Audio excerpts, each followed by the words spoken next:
If you could stand on the shore of Earth 700 million years ago, you might not even recognize it as home. The sky would be hazy and strange, the continents barren and colorless, and the only real drama would be happening in a dark, shallow sea stretching out in front of you. There are no forests, no animals on land, not even a blade of grass under your feet. Yet under the surface, something quiet and enormous is beginning to change. Strange quilt-like forms carpet the seafloor, invisible battles are unfolding at microscopic scales, and the chemistry of the entire planet is slowly being rewritten. The puzzle is simple to ask, yet hard to answer. How did a world like this give rise to trilobites, giant predators, and the riot of life we see in the fossil record, almost overnight in geologic terms? Tonight we are going to walk that razor-thin line between slow, patient evolution and what looks like an explosion, and see whether that explosion was real or an illusion. To get there, we have to start with a planet that does not feel friendly to anything like us. For most of its early history, Earth is a world ruled by microbes. Sticky mats of bacteria coat rocks in shallow seas. Tiny single-celled organisms drift through the water and slowly experiment with new ways to capture energy. The air carries much less free oxygen than it does today, and the continents are stripped down by erosion, raw and empty. If you could breathe that air at all, it would feel harsh and metallic, and the ultraviolet light pouring down through a thinner ozone layer would burn your skin in minutes. The real action is in the ocean. There, photosynthetic microbes have been at work for hundreds of millions of years, releasing oxygen as a waste product. That sounds like a blessing, but at first it is closer to a poison. Dissolved iron in the seas rusts out, forming thick bands of iron-rich rock that miners will one day discover. Methane in the atmosphere is destroyed, and the planet may plunge into deep freezes known as snowball episodes, where ice runs nearly from pole to pole. Each time, volcanic gases and the slow grinding of the carbon cycle help thaw the world again, but the climate swings are wild and unforgiving. Hidden inside those swings is a slow transformation of the biosphere. Microbes evolve new metabolisms that can use oxygen efficiently. Simple multicellular life appears, at first just loose colonies of cells stuck together for mutual benefit. Over time, those colonies begin to specialize. Some cells handle feeding, others handle structure, others reproduction. We are still in a world without teeth, shells, or eyes, yet the basic toolkit for building complex bodies is assembling in genomes long before anything dramatic shows up in the fossil record. As we move into the late Proterozoic era, around 600 million years ago, the seas begin to host something genuinely new. On the seafloor of what will one day be places like Australia, Newfoundland, and Russia, soft-bodied organisms spread across the sediment like alien gardens. Some look like fronds or leaves pressed flat into the mud. Others resemble discs, quilted ovals, or branching forms that defy easy comparison to any modern animal. Paleontologists call these the Ediacaran biota, and they remain some of the most mysterious life forms we have ever found. If you could drift above an Ediacaran seafloor, you might see broad frond-like organisms anchored in place, absorbing nutrients directly from the water or from microbial films. Flack forms lie on the mud, perhaps soaking up dissolved carbon or harbouring symbiotic microbes. There is little evidence for mouths, guts or limbs. This is a world without active predators as we understand them, where most organisms seem to be passive absorbers rather than hunters.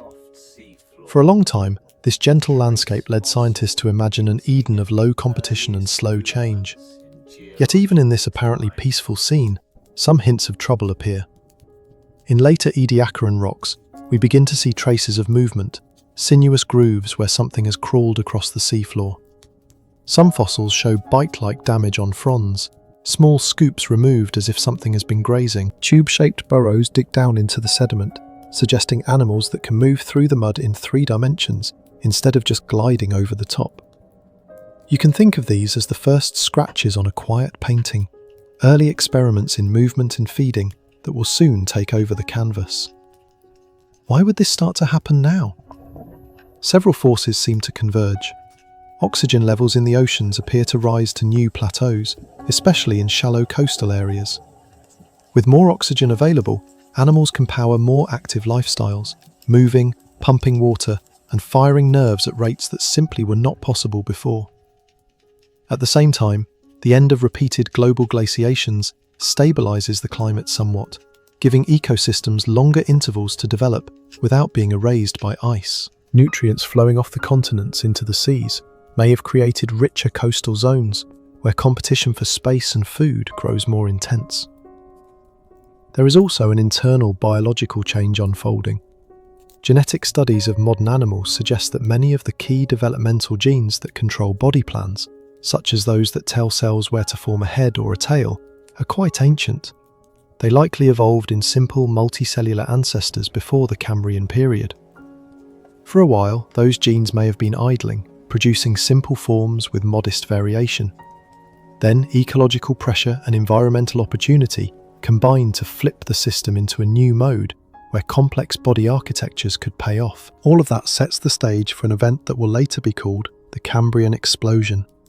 In a span of maybe 20 or 30 million years, which is short by geologic standards, the fossil record suddenly fills with animals that have hard parts, complex eyes, jointed legs, and specialized mouth parts. This is not the first appearance of animals on Earth, but it is the first time large numbers of them leave durable traces that can survive as fossils. To you and me looking back through rock, it can feel as if nature hit fast forward. Imagine diving into a Cambrian reef. Instead of a quiet mat of soft bodies, you see a bustling three-dimensional city. Trilobites with armoured plates and many legs scuttle over the seafloor. Spiny worms sift through the sediment. Sponges and early coral-like organisms rise up from the bottom, creating structure where other creatures can hide, hunt, or graze. Strange forms glide past that seem to mix parts of shrimp, jellyfish, and something entirely new. Many of these animals belong to groups that will not survive beyond this period, but some are early branches of lineages that will persist for hundreds of millions of years. One of the most striking innovations of this time is the rise of predation in a modern sense. Fossils from famous Cambrian deposits show animals with grasping appendages, sharp mouth cones, and streamlined bodies designed for pursuit. Anomalocaridids, for example, are large swimming predators with frontal limbs for grabbing prey and a circular, tooth-lined mouth. Once you have creatures like this cruising through the water, the rules of the game change overnight. Being soft and slow is no longer just a lifestyle, it is a liability. In response, prey animals evolve defenses. Some develop hard shells or exoskeletons made of minerals like calcium carbonate. Others grow spines, armoured plates, or the ability to roll into a ball to protect their softer parts. Still others retreat into the sediment, becoming expert burrowers that can hide from danger below the surface. This is the beginning of an evolutionary arms race, where every new offensive innovation drives the evolution of new defenses, and every new defense invites new offensive responses. You can almost feel the tempo of natural selection accelerating. Vision also takes a massive leap forward. Prior to the Cambrian period, there is little sign of complex eyes. During the explosion, we see the appearance of compound eyes with many lenses, such as those on some trilobites, and camera-like eyes that can form focused images. Once animals can see clearly, both hunting and hiding gain new layers of complexity. Colours, patterns, and body shapes that break up outlines or mimic the background become valuable. A world that was once mostly about chemistry and touch gains a new dimension of light and shadow. As we follow this transformation, it is worth asking yourself how much of it is truly sudden and how much is an artifact of the rocks we happen to have. The Cambrian explosion is partly a story about fossil visibility. Hard parts preserve far better than soft tissues, so the transition to shells and exoskeletons naturally creates a richer fossil record. It may be that many animal lineages were already experimenting with complexity in the late Proterozoic, but left few traces. At the same time, there is genuine evidence that ecological interactions like predation and burrowing intensified dramatically in this period. We can see that intensity in the changing nature of the seafloor itself. In older rocks, sediment surfaces are often smooth, with microbial mats preserving subtle textures. In Cambrian rocks, the same surfaces are heavily churned and disturbed. Animals are digging, ploughing, and mixing the upper layers of the seabed, a process called bioturbation. That mixing changes how oxygen and nutrients move through the sediment and can alter the chemistry of entire coastal zones. In a sense, animals are beginning to engineer their own environments rather than simply adapting to them. With more active animals, food webs grow more intricate. Filter feeders pump water steadily, capturing tiny particles. Grazers scrape algae and bacteria from hard surfaces. Detritivores process the remains that settle from above. Predators patrol for anything that moves too slowly or ventures out of hiding at the wrong moment. Even within a single community, you can find many layers of interaction, from micro-scale scavengers to relatively large hunters. Some of these communities live in reefs built by early sponge-like organisms and other skeleton-forming builders, adding even more structure and opportunity for specialization. Meanwhile, the geography of the planet is changing under their feet.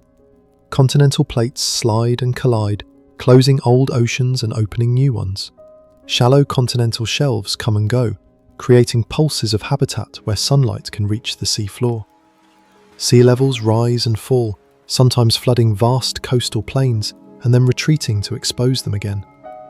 Each shift creates new niches and stresses old ones, trimming back some lineages while offering fresh ground to others. Over tens of millions of years, these shifts can turn a once thriving region into a graveyard and elevate an obscure corner of the map into a cradle of innovation.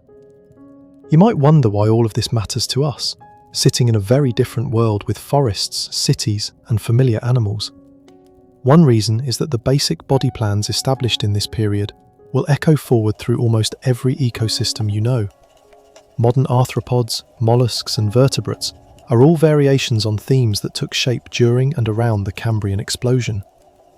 Another reason is that it shows how quickly, in geological terms, life can reorganize itself when the environment and the genetic toolkit line up just right. Once the arms race starts, it rarely settles down again. There is also a quieter story, hidden under the drama of predators and shells. As animals burrow, graze, and stir the seafloor, they help circulate nutrients and change how carbon is buried or recycled. This feeds back into the atmosphere and the climate. The rise of complex animal ecosystems is not just a biological event, it is a planetary event that shifts the balance of gases, affects the depth and spread of oxygenated waters, and sets the stage for later evolutionary experiments. When you think about the path toward complex life on land, you have to follow these feedbacks all the way down into the mud.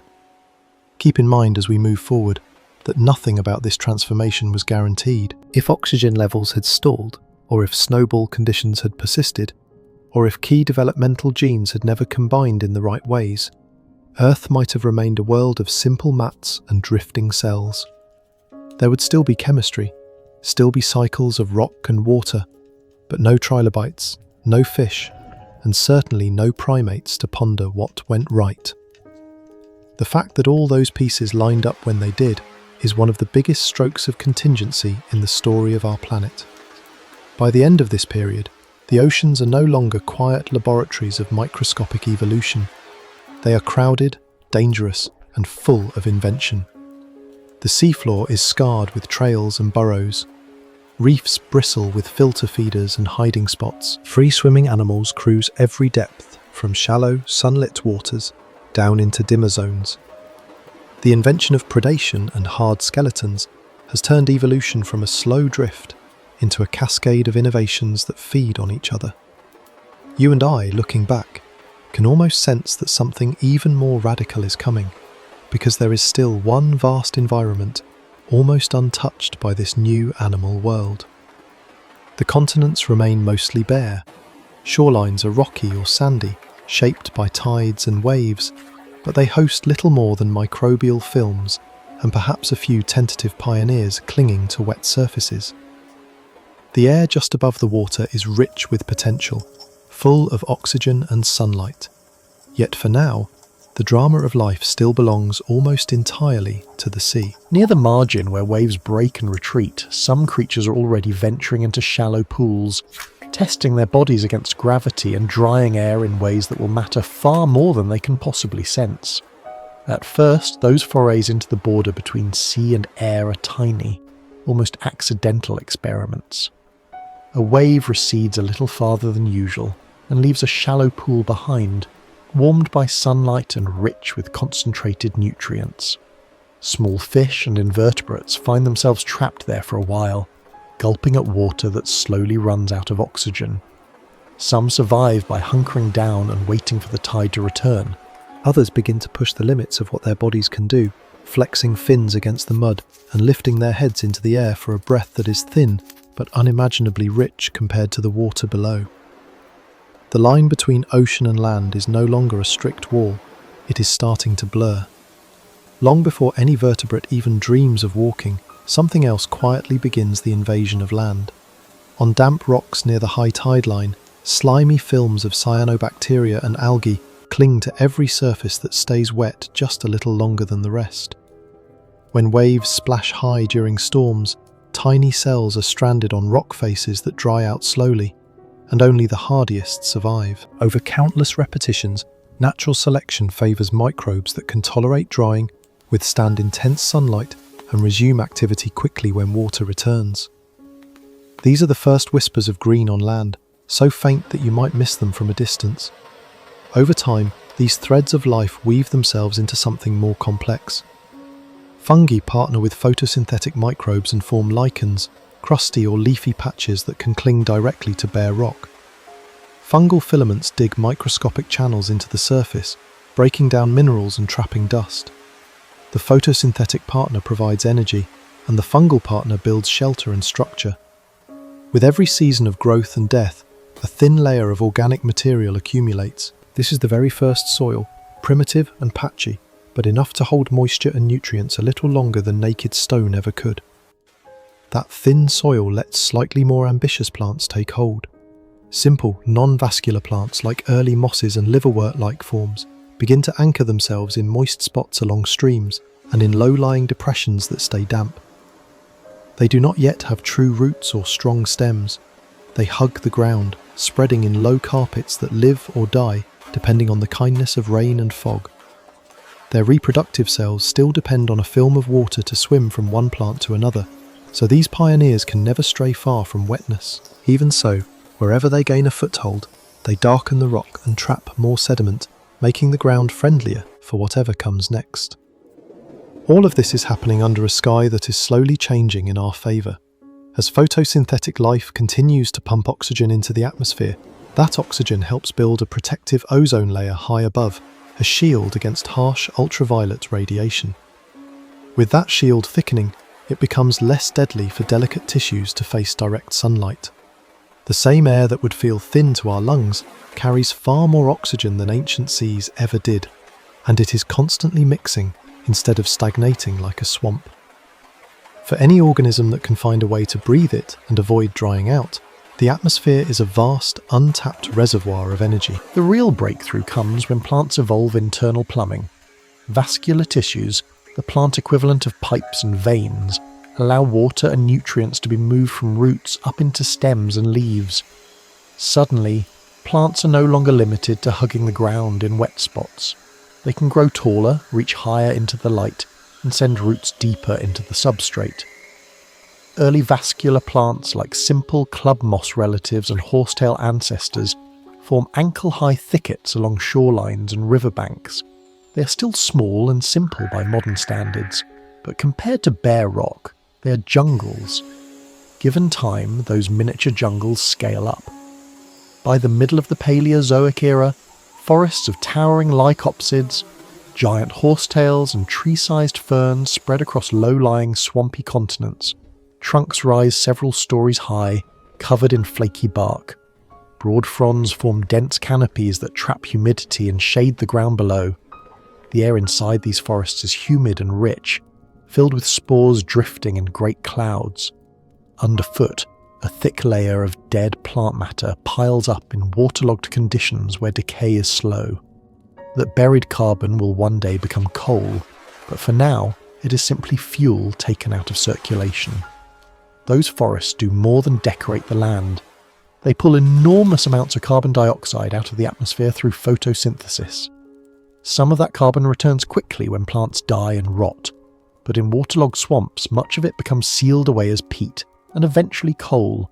This long-term removal of carbon dioxide cools the planet and allows oxygen levels to climb. There are hints that during some intervals, atmospheric oxygen climbs well above modern levels, making it easier for large animals to power active lifestyles on land. The greening of the continents is rewriting the chemistry of the entire world. Where plants go, animals are never far behind. The first wave of animal colonists are not vertebrates, but arthropods, the descendants of marine crustaceans and other joint-legged lineages. Fossil trackways and body fossils suggest that millipede-like creatures, early centipedes, and relatives of modern scorpions and spiders are among the earliest animals to walk fully on land. They find a buffet waiting for them. Decaying plant matter, fungal growths, and microbial films offer plenty of food, and until predators catch up, the competition is mostly among fellow detritus eaters and grazers. If you could shrink down and wander through a Devonian forest floor, you would hear the rustle of countless legs in the leaf litter. These early land arthropods face many of the same challenges that vertebrates will later confront. They need ways to keep their bodies from drying out, to exchange gases with the air, and to support their weight without the buoyancy of water. Arthropods meet those challenges with waxy outer coverings that limit water loss, tracheal systems that pipe air directly into tissues, and rigid exoskeletons that both protect and support. Their many legs distribute weight and provide stability on uneven ground. The result is a diverse community of crawlers, climbers, and eventually flyers that can exploit nearly every niche within reach of green plants. While forests thicken on land and arthropods scurry below, the vertebrate story is still firmly rooted in water. In coastal lagoons, river deltas, and floodplain ponds, lobe-finned fishes patrol shallow, murky environments that change from day to day. Some of these environments are generous, full of food and well-oxygenated water. Others are treacherous, periodically cut off from the main channels and left to stew in heat.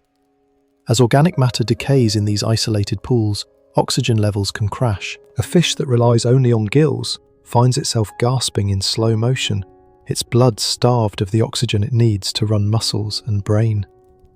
Under those conditions, any mutation that lets a fish gulp air and extract oxygen from it becomes incredibly valuable. Several lineages of fish independently evolve lung-like structures, outpouchings of the gut that can be filled with air and lined with blood vessels. Modern lungfish and some other species still carry this setup. They allow their owners to survive dry spells by burrowing into mud and breathing air directly. In the Devonian period, similar adaptations turned shallow water dwellers into amphibious pioneers that can ride out bad seasons by moving from one pool to another across short stretches of damp ground. At the same time, the skeletal anatomy of some lobe-finned fish begins to shift. Their paired fins already contain stout bones at the base, but over generations, those bones become more robust and subdivide into patterns that strongly resemble the limb bones of later land vertebrates. A single thick bone near the body is followed by two parallel bones, then clusters of smaller elements that hint at wrists and ankles. Muscles wrap around these bones in ways that allow them to bear weight on the bottom, rather than just paddle through water.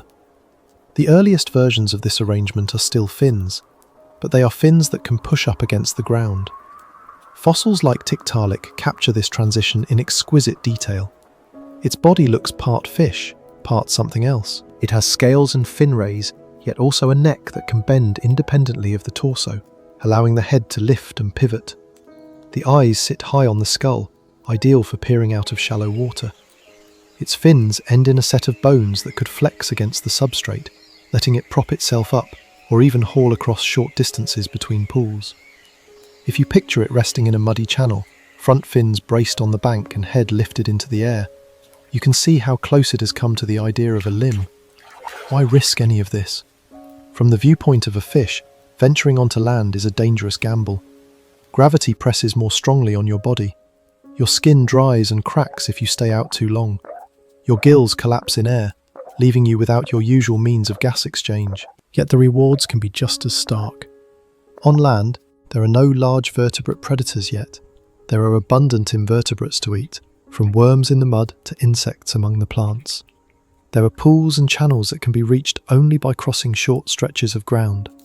A fish that can move its weight from fin to fin and draw air into a lung has a way to exploit these scattered resources while everyone else struggles. Natural selection does not think ahead. It only nudges lineages along the paths that work right now.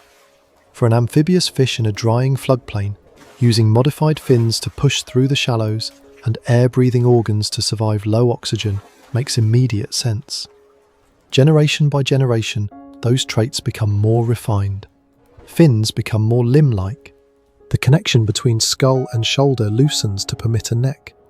The spine and ribs strengthen to support weight without flotation.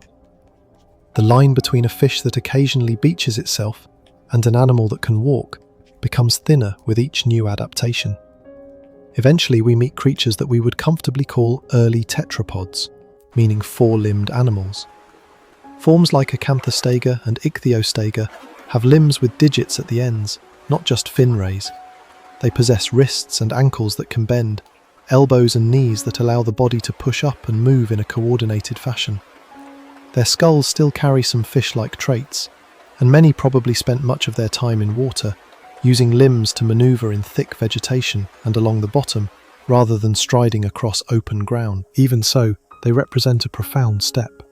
Their bodies are no longer restricted to the logic of fins.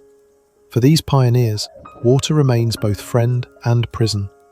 Their skin is often permeable, losing moisture easily. Their eggs are soft and must be laid in water, or at least in very moist environments, or else they dry out and die. Their young likely go through aquatic stages with gills before transforming into more adult forms. This keeps them tied to wetlands, floodplains and coastlines, always returning to the water to reproduce. The earliest amphibious vertebrates are like astronauts tethered to a spacecraft by a fragile hose. They can venture out and explore, but they cannot yet cut the line. Life on land demands a new balance between support and flexibility. When you move through water, the fluid around you helps carry some of your weight, and you can swim with sinuous bends of the body. On land, especially in dense vegetation or rough terrain, too much side-to-side motion wastes energy and risks toppling you. Tetrapod limbs evolve arrangements that bring the legs more under the body and allow more effective push-off against the ground. Spines stiffen in key regions to resist collapse. The whole framework becomes more like a bridge, built to carry its own load across spans of empty space. Every gain comes with a new challenge. Stronger bones and muscles demand more oxygen and nutrients.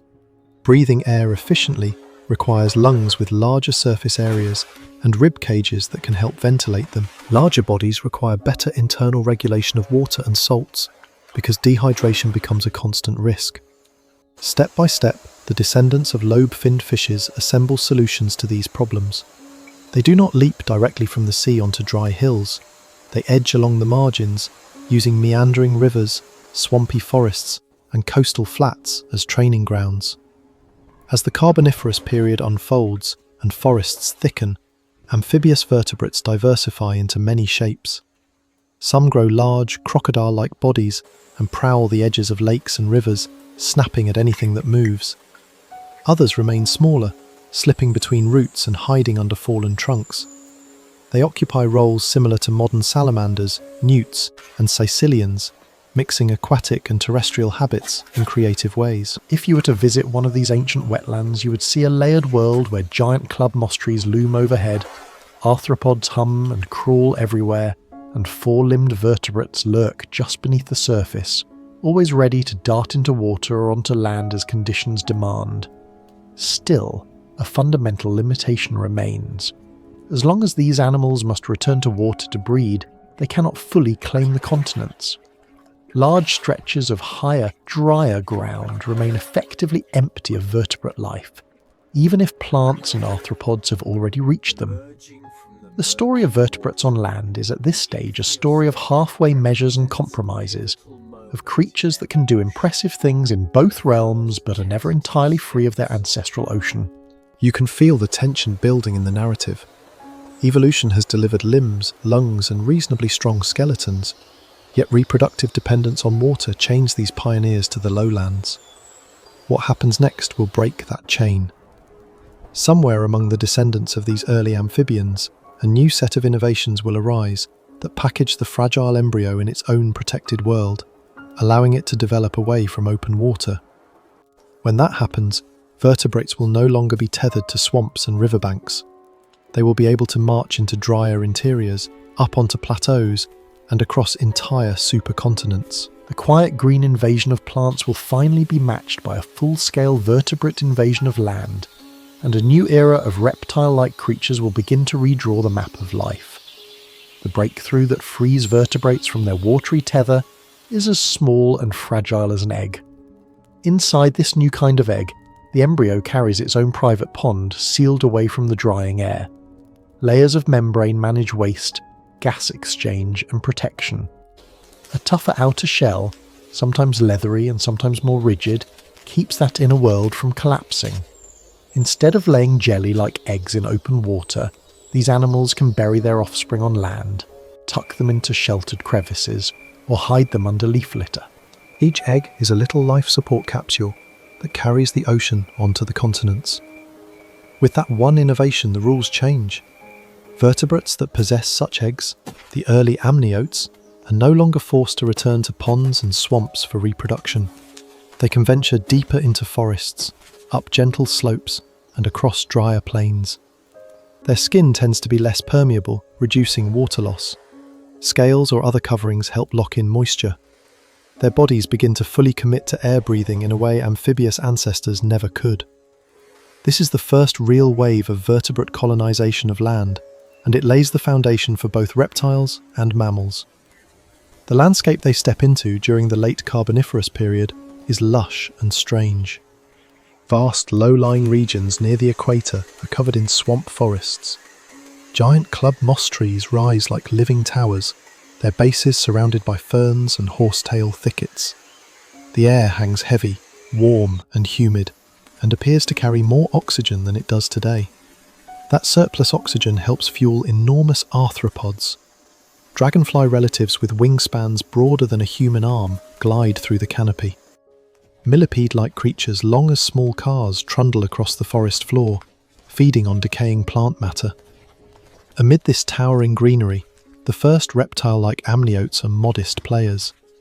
Many are small, lizard-sized animals that scurry through leaf litter and along branches, snapping up insects and other invertebrates. Their skeletons show a different arrangement of skull openings and jaw muscles than their amphibian cousins, hinting at stronger bites and slightly more efficient breathing. Some lineages lean towards sturdy, sprawling bodies suited for life on the ground. Others keep more agile, climbing forms. You can imagine them as quick shadows flickering between the massive roots of coal forest trees. Deep within this early radiation, an important split opens. One branch of amniotes, the sauropsids, will give rise to most of what we now think of as reptiles and birds. Another branch, the synapsids, will eventually produce mammals. The difference seems small at first, a matter of skull architecture and subtle shifts in metabolism. In synapsids, a single large opening behind the eye in the skull lets powerful jaw muscles expand and anchor. Over time, this design will support stronger bites and more complex chewing. In sauropsids, different patterns of skull openings evolve, supporting other feeding and sensory strategies. Through the late Carboniferous and into the early Permian period, synapsids surge into prominence. Large, sail-backed predators like Dimetrodon patrol river edges and floodplains, their tall neural spines possibly supporting skin sails used for display or temperature regulation. Herbivorous relatives with barrel-shaped bodies browse on tough plants. Their teeth show early hints of specialization, with front sections for nipping and back sections for crushing. For a long stretch, these so-called mammal-like reptiles dominate many terrestrial ecosystems and might easily be mistaken for the destined rulers of land. Meanwhile, Earth itself is rearranging its continents in slow motion. Land masses that were once scattered begin to collide, welding together into a vast supercontinent known as Pangaea. As mountains rise along collision zones and shallow seas are squeezed away, climate patterns shift. The warm, humid, cold swamp belts shrink. Interiors of the growing supercontinent become more seasonal and often much drier. The world that favoured endless wetlands and towering club moss forests gives way to one with more open woodlands, scrubby areas, and broad river valleys. Those changes are bad news for many amphibians that still rely on abundant standing water. As swamps contract and climates fluctuate, their habitats fragment. Many lineages decline or disappear. Amniotes, with their shelled eggs and water-conserving bodies, are better equipped to handle these new stresses. They can follow rivers into the interior, survive in regions with marked dry seasons, and exploit food sources far from permanent ponds. The shift from a wet, lowland world to a drier, more continental one is like a slow opening of doors for reptiles and synapsids.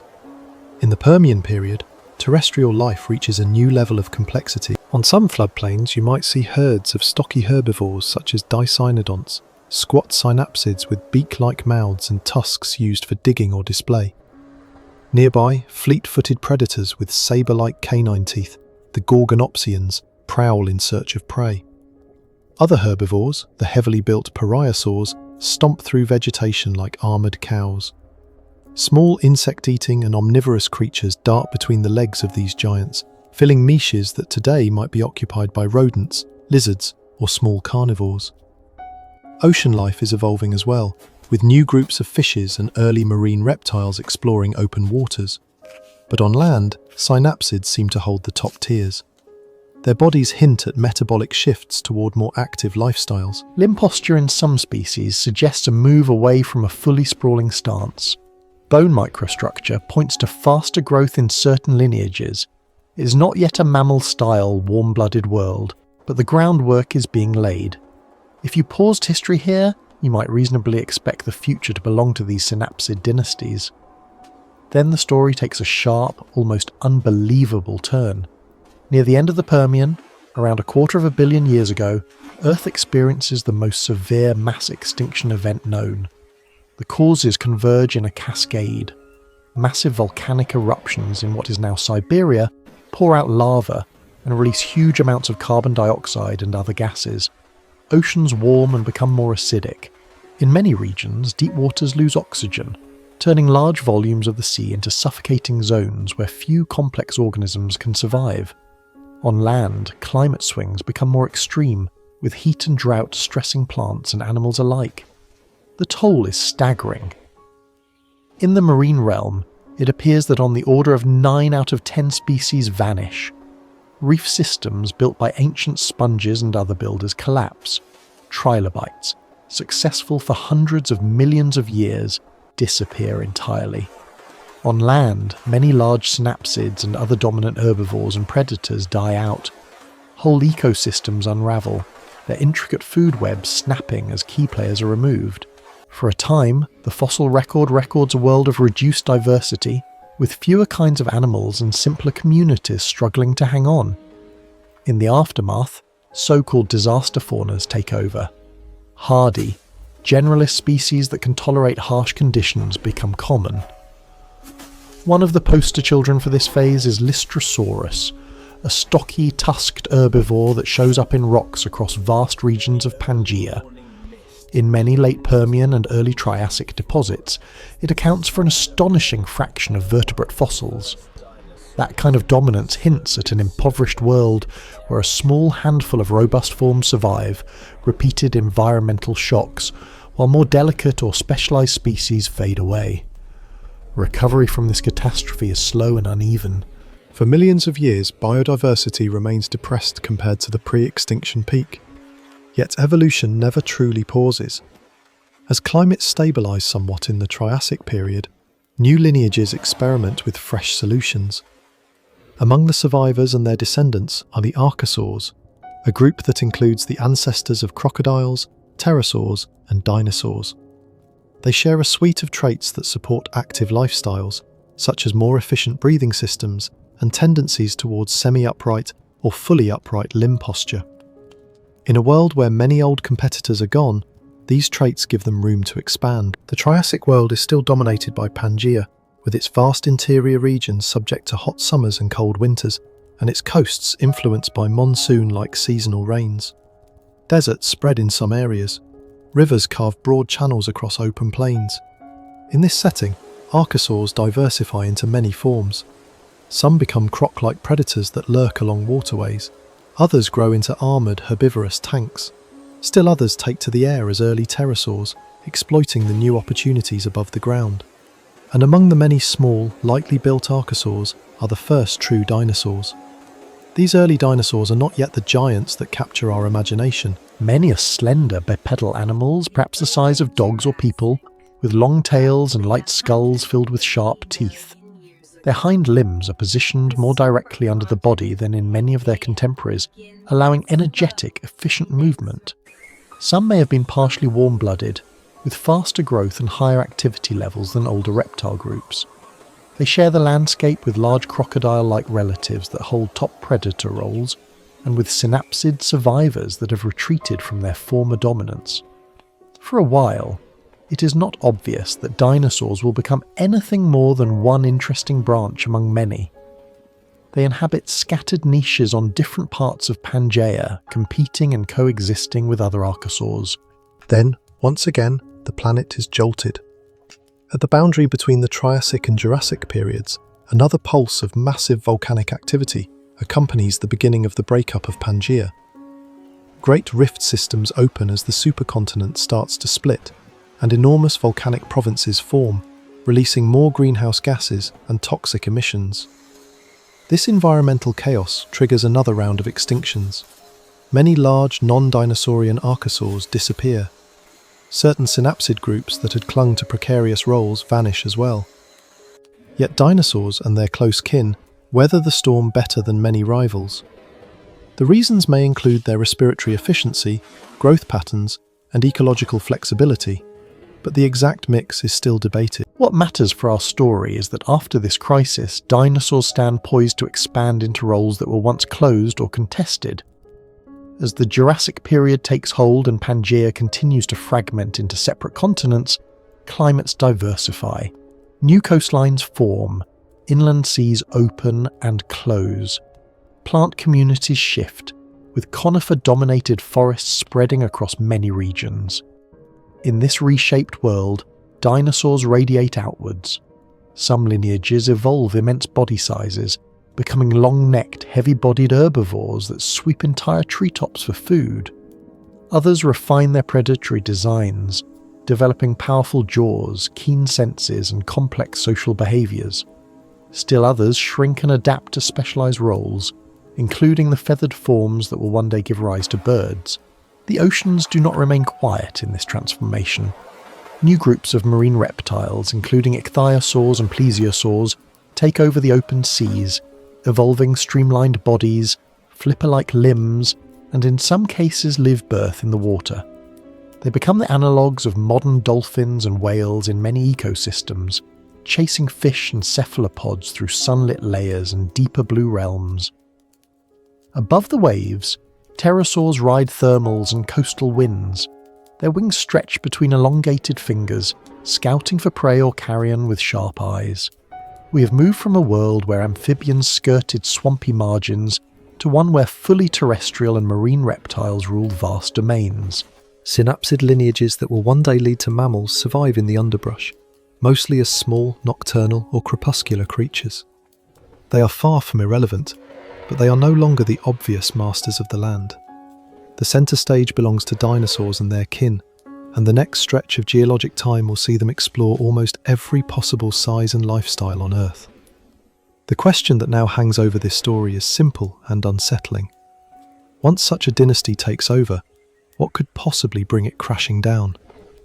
For a long stretch of time, the honest answer to what could end the age of dinosaurs seems to be nothing.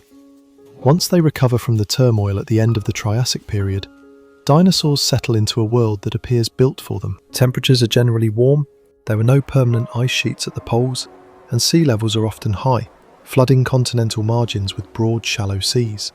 Conifer forests, fern prairies, and later flowering plant-rich landscapes spread across many regions. In this greenhouse world, dinosaurs flourish in shapes and sizes that push the limits of what land animals can be. If you walk through a Jurassic floodplain, you would first feel small. In the distance, long-necked sauropods move like living hills, their heads sweeping across the canopy to strip leaves from tall conifers. Their massive columnar legs leave deep footprints in the mud, some of which will harden and survive as fossils. Closer to the ground, armoured herbivores with bony plates and spikes trudge through undergrowth, chewing low vegetation. Herds of beaked ornithopods graze more nimbly, their tails held straight behind them as counterweights, always ready to bolt if danger appears. Where there are great plant eaters, there are great hunters. In these same landscapes, large theropod dinosaurs stalk the edges of herds. Muscular bodies, powerful jaws, and hooked claws give them the tools to test prey for weakness and to bring down the unlucky or the slow. Smaller predatory species weave through the gaps, chasing lizards, small mammals, and juvenile dinosaurs. It is an ecosystem of checks and balances where predators keep herbivore numbers in line and herbivores, in turn, shape the vegetation through constant feeding and movement. If you watch long enough, you see that no level of this system stands alone. Not every dinosaur lives in warm, steamy lowlands. In more polar regions, where winters bring long periods of darkness and cooler conditions, certain dinosaur species adapt to the challenge. Bone growth rings and other evidence suggest that some lineages endure seasonal hardships, perhaps migrating, perhaps slowing their metabolism, or developing insulating feathers and social behaviours that help them cope. Their presence reminds us that dinosaurs are not simply oversized lizards baking under a relentless sun. They are a flexible, dynamic group, capable of exploiting a wide range of climates and day-length patterns. Among the most intriguing branches are the feathered theropods. What begins as simple filamentous coverings that may serve for insulation, display, or sensory function gradually becomes more elaborate. Feathers with central shafts and branching veins appear, some suited for show, some for warmth, and some for the physics of flight. At first, small dinosaurs with feathered forelimbs probably glide or make assisted leaps from trees or over rough ground.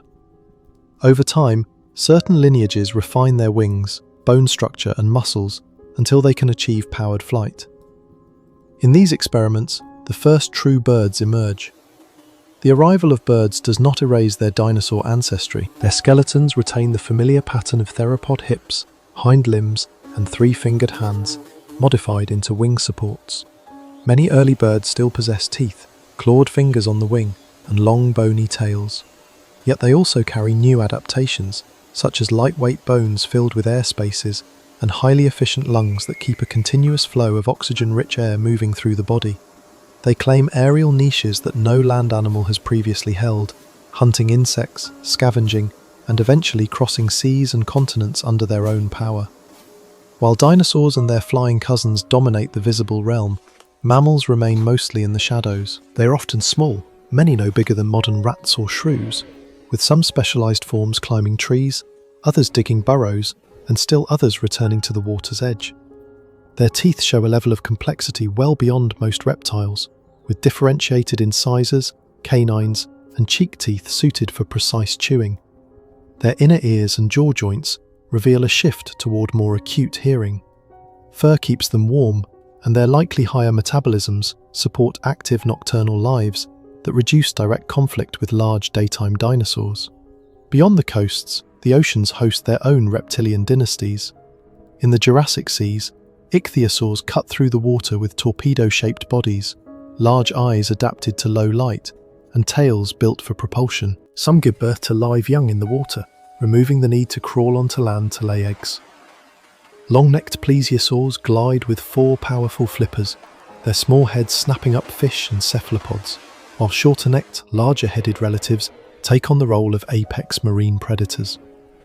Shell-bearing ammonites spiral through the plankton-rich waters, their intricate shell chambers marking time like a slow-motion calendar of geologic change. As we move into the Cretaceous period, the stage becomes even more elaborate. Flowering plants or angiosperms appear and begin to diversify. At first they are minor players next to conifers and ferns, but their strategies for reproduction and seed dispersal are revolutionary. Many develop nectar-rich flowers that attract insects, birds, and eventually bats, trading food for pollination services. Others produce fleshy fruits that entice animals to carry their seeds away from the parent plant. Insects respond with their own evolutionary flourishes, and pollinator-plant partnerships grow increasingly intricate.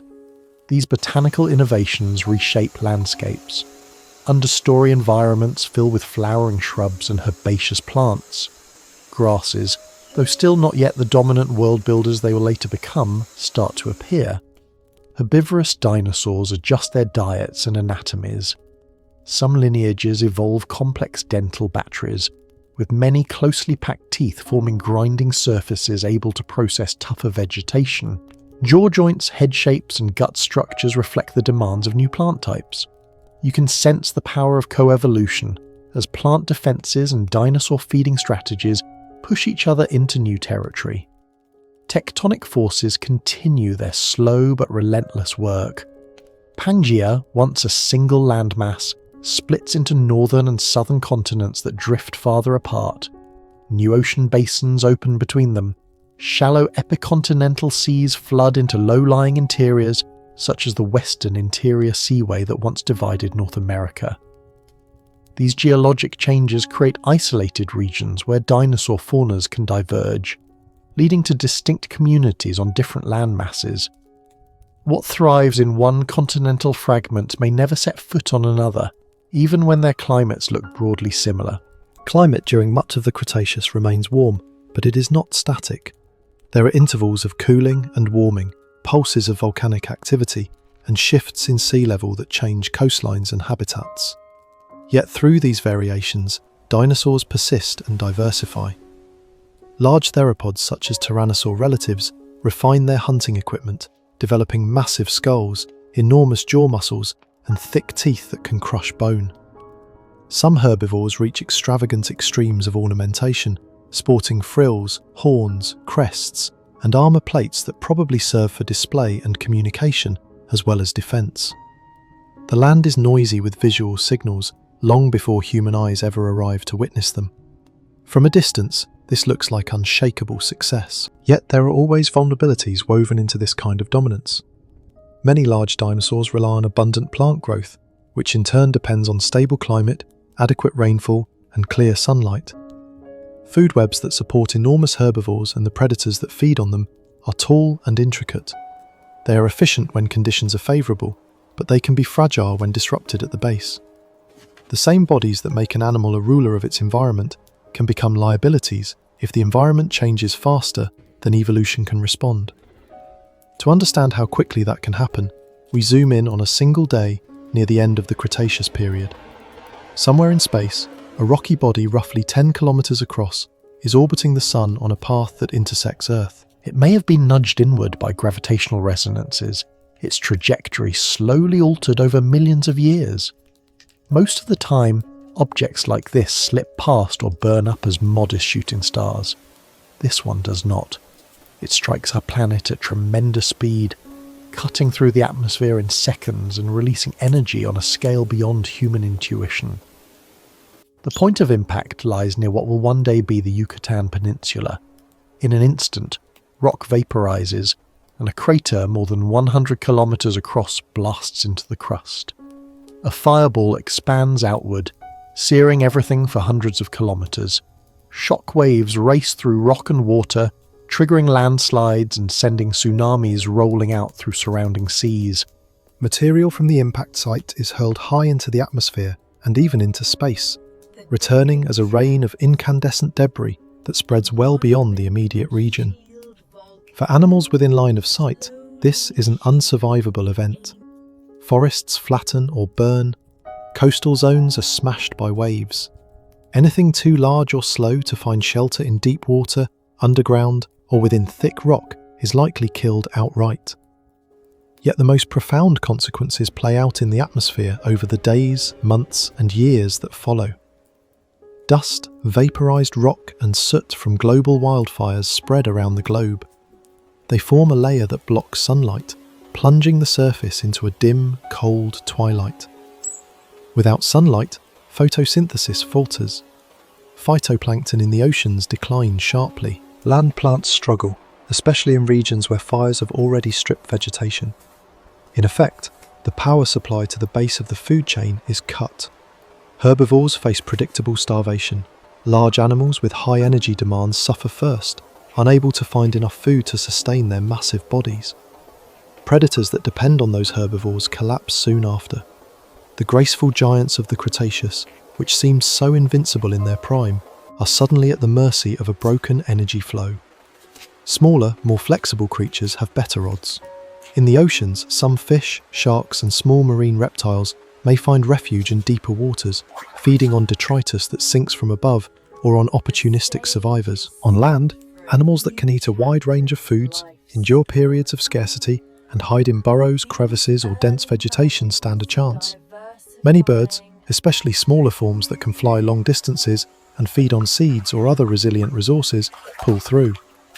Certain mammals, already adapted to nocturnal lives and burrowing habits, hunker down and ride out the worst. The geological record captures this catastrophe in a thin boundary layer of rock found all over the world. In many places, a narrow band of clay separates rocks rich in dinosaur fossils from overlying layers where non-avian dinosaurs are absent. That clay often contains elevated levels of iridium, a metal rarer in Earth's crust, but more common in many meteorites. Tiny grains of shocked quartz, formed under intense pressures, and glassy droplets of once molten rock also appear. Together they point to a massive impact as the trigger for the extinction, linking the story of dinosaurs to a moment of cosmic bad luck. There is evidence that large-scale volcanic activity, especially in what is now India, was also reshaping climate around this time, pumping gases into the air and disturbing ecosystems. Some researchers argue that volcanism and impact together delivered a 1-2 punch, with gradual stresses setting the stage and the asteroid strike delivering the final blow. Others see the impact as overwhelming on its own. Either way, the outcome for most large marine reptiles and for non-avian dinosaurs on land is the same. They do not survive past this boundary. Yet their story does not simply end. One lineage of small feathered theropods, the birds, crosses the divide. In that sense, dinosaurs never completely vanish. They shrink, change, and take to the air as the remaining branch of an otherwise severed family tree. When you hear a bird call outside a modern window, you are listening to the living echo of a group that once towered over every landscape on Earth. The fact that this one branch made it through hints at how survival in a crisis often favours compact bodies, flexible diets, and the ability to move or hide quickly. Mammals also emerge from the shadow of this extinction with new opportunities. Many of the forms that survive are small, but they carry traits that will matter enormously in the new world that follows. They are warm-blooded, capable of maintaining internal temperature through a wide range of conditions. They nurse their young with milk, giving offspring a stable source of nutrition even when external food supplies fluctuate. Their teeth and jaws can handle varied diets, from insects and seeds to meat and plants. In the quiet after the cataclysm, these advantages position them to explore the empty niches left behind. What unfolds next is not an instant takeover, but a long, creative radiation. As forests recover, seas restock with life, and climates find new equilibrium, mammals begin to increase in size and diversity. Some return to the trees, others to open plains. Still others slip back into the water and reinvent the marine lifestyle once held by reptiles. Step by step, they build the foundations of the future megafauna that will define later eras. The age of dinosaurs fades, but the planet itself does not pause. It simply hands the stage to a different cast and invites them to see what they can do.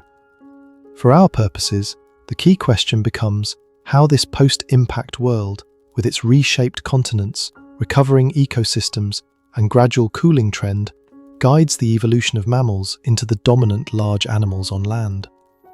Hidden in that story is the path that will eventually lead to primates, to apes, and to us. To follow it, we have to watch how continents drift, how mountains rise, how grasslands spread, and how many different mammal experiments succeed or fail as the climate slowly turns from greenhouse into something far colder and more unstable. In the quiet after the impact winter, the world feels like a reset board. Forests are ragged, seas are out of balance, and many of the old giants are gone. Yet if you could stand on a hillside a few million years later, you would not see a dead planet. You would see green returning, rivers carving familiar paths again, and small animals testing every corner of the recovering landscape. Among them are mammals that have survived in burrows, in trees, and in the undergrowth. They are not impressive at first glance. They are quick shadows and rustles, rather than towering silhouettes. But inside their bodies, there is a level of metabolic intensity and parental care that will prove powerful once the world is ready. The early age of mammals is not a single victory lap. It is a long series of experiments. Some lineages grow larger to fill the empty herbivore roles that dinosaurs once held. Stocky, tapir-sized browsers move through the underbrush of Paleocene forests, nibbling leaves and shoots. Others refine their meat-eating habits, becoming agile predators with sharper senses and more advanced brains. Still others take odd detours, becoming armoured diggers, gliders between trees, or semi-aquatic hunters along muddy riverbanks. You can picture evolution as an inventor with a room full of parts, trying every configuration that will fit into the new environment. The continents themselves are drifting into positions that will feel more familiar to you. In the aftermath of the breakup of the old supercontinent, land masses have separated into northern and southern families. By the Eocene epoch, around 50 million years ago, Earth is a greenhouse world once again. Tropical and subtropical forests reach toward high latitudes. There are palm trees in places that today know snow. Crocodiles bask in regions that now sit much closer to the poles.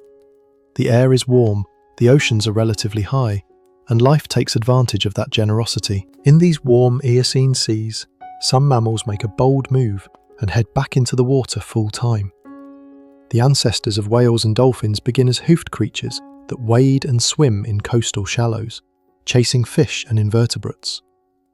Over millions of years, their bodies lengthen and streamline. Hind limbs shrink and disappear. Front limbs turn into flippers. Tails develop powerful horizontal flukes, and noses migrate to the top of the head to become blowholes. Their ears and skulls adapt to hearing underwater in 3 dimensions. Before long, fully aquatic whales are diving deep and singing across ocean basins that had once belonged to marine reptiles. On land, hoofed mammals split into browsers, grazers, and everything in between. Some evolve high-crowned teeth that can handle gritty vegetation and dust. Others keep delicate teeth for soft leaves and fruits. Primates, bats, carnivores, rodents, and many more lineages appear and diversify. Forest canopies hum with activity as small monkeys and early ape relatives leap from branch to branch. The ground is busy with pig-like forms, early horses with multiple toes, and rhinoceros-like giants.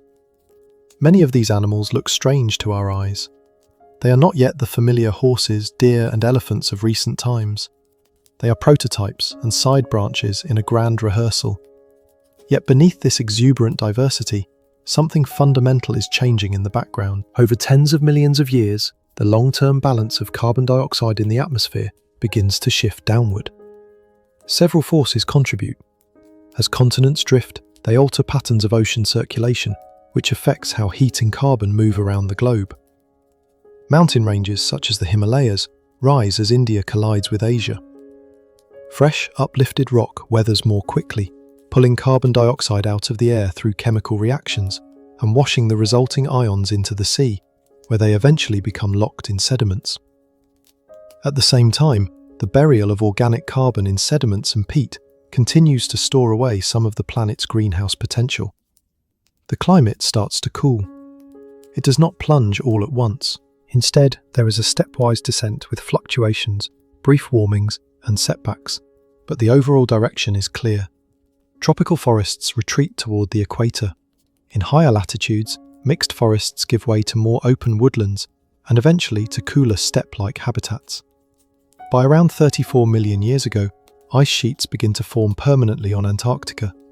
That marks the start of a true icehouse world, with cold poles that can act as giant mirrors, reflecting sunlight back into space and reinforcing the cooling trend. As the climate cools and dries in many regions, plants must adapt or move. One key innovation is a new way of photosynthesis, known as seafloor, which is especially efficient under low carbon dioxide and high light conditions. Grasses that use this strategy can grow quickly and tolerate arid environments. Over time, grass-dominated ecosystems spread across many continents.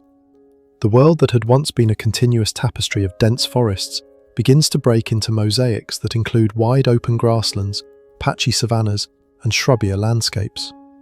This shift in vegetation is not just scenery, it is a deep rewrite of the rules that mammals will have to follow. Open habitats reward different body plans and behaviours than dense forests. In the trees, animals can hide easily, rely on vertical escape routes, and feed on leaves and fruit within arm's reach. On the plains, hiding places are scarcer, and danger can approach from far away at speed. Mammals that succeed there evolve long legs, efficient running gaits, and eyes positioned to watch the horizon. Many develop herd behaviours that use group vigilance to detect predators early. Horses, antelope, and other ungulates become living expressions of these pressures, their limbs and teeth tuned to a life of almost continuous motion and grazing. Predators adapt alongside them. Cats, dogs, hyenas, and other carnivores refine their bodies for endurance, bursts of speed, stealth, and teamwork. Some specialize in solitary ambush, relying on cover and explosive acceleration. Others become pack hunters that can exhaust prey over long chases. Their sense of smell sharpens, their eyes and ears learn to read subtle cues on open ground, and their brains grow to handle the complex social lives that cooperation demands. You can think of this as another arms race, not of armour and teeth in the sea, but of speed, stamina, and strategy on land. The cooling planet does not act evenly everywhere. Some regions become drier, some wetter, and others oscillate between extremes. Ice sheets expand and contract over cycles driven by subtle changes in Earth's orbit and tilt. Each glacial advance locks up water in frozen form, lowering sea levels and exposing continental shelves. Each retreat floods coastal plains and shifts climate belts. Animals and plants respond by moving, adapting, or disappearing. Whole communities migrate up and down mountain slopes or across latitudes as their preferred conditions march back and forth. Amid all this motion, primates hold on to their place in forests, but also begin to explore the edges.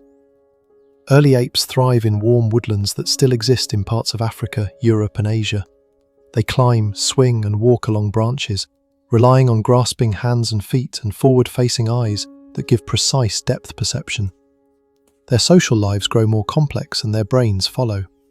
As the Miocene epoch unfolds, some ape lineages become large, fruit-focused specialists in dense forests. Others flirt with more flexible diets and more terrestrial habits, venturing onto the ground more often in patchy habitats. In Africa, where the climate is shifting toward greater seasonality, some primate populations face a choice that is never conscious, but is very real. They can chase the shrinking patches of deep forest, or learn to live with more open woodlands and mixed environments.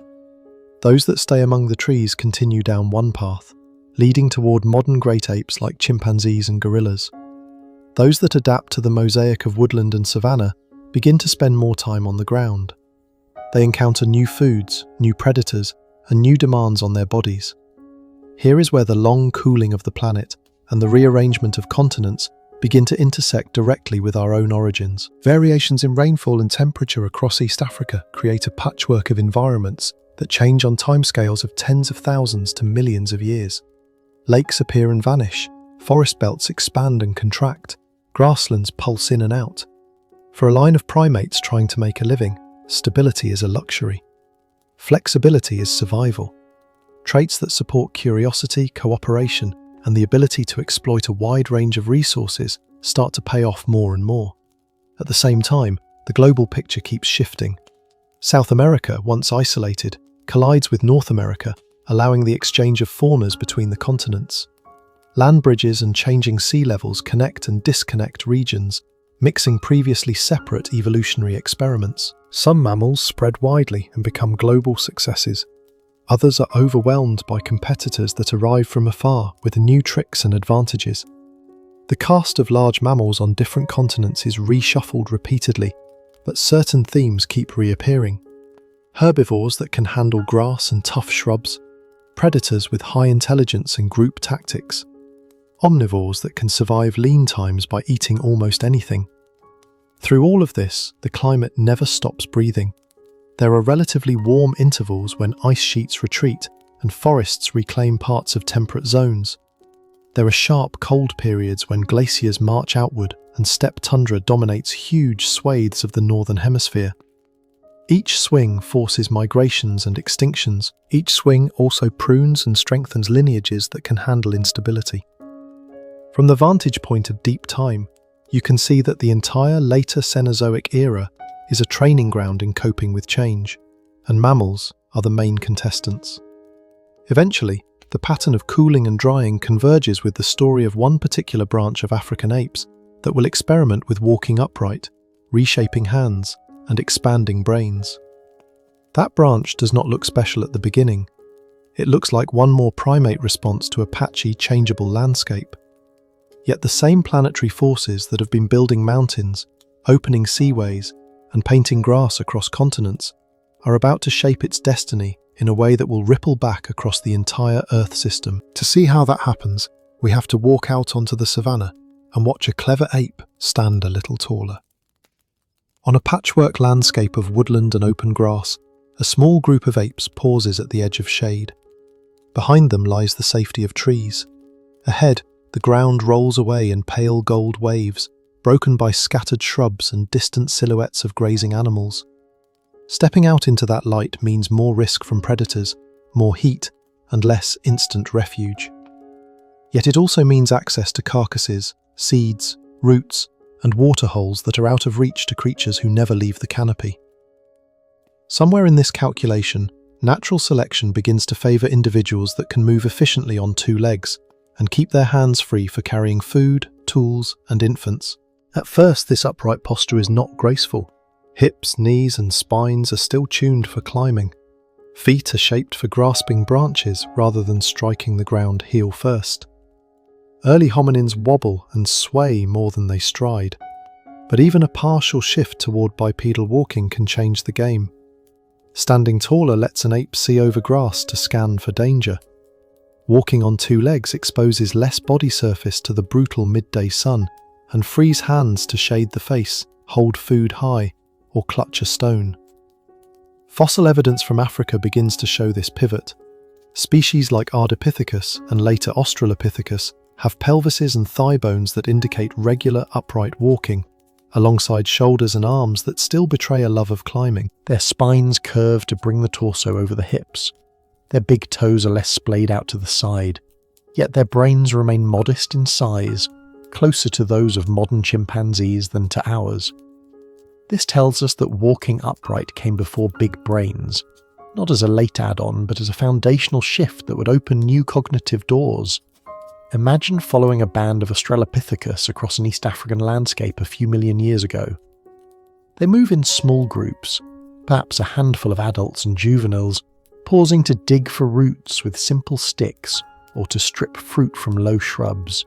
When danger approaches in the form of big cats or packs of dog-like carnivores, they still bolt for trees when they can.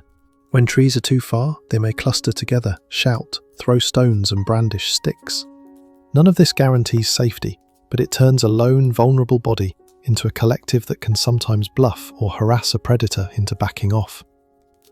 Every part of this lifestyle pushes their minds to do more, remembering where seasonal foods appear, reading subtle traces of predators and prey in dust and foliage, tracking who in the group can be trusted, who tends to share, and who cheats, coordinating movements so that infants are protected and sentries keep watch while others dig or feed.